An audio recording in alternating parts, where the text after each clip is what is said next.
আসসালামু আলাইকুম বন্ধুরা, সবাই কেমন আছেন? আশা করি সবাই ভালো আছেন। আমিও আপনাদের দয়ায় অনেক ভালো আছি। আজকে আমার বাসায় গরুর মাংস ওল একসাথে রান্না করেছে।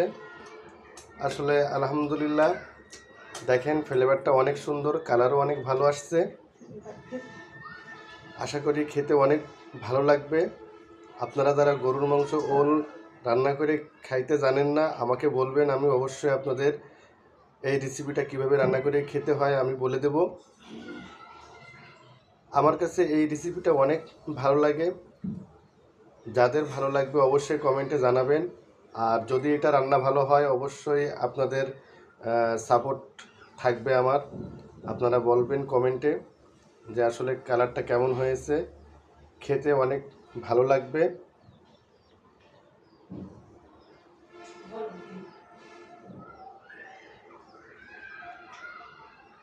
কত দেরি করাচ্ছে হ্যাঁ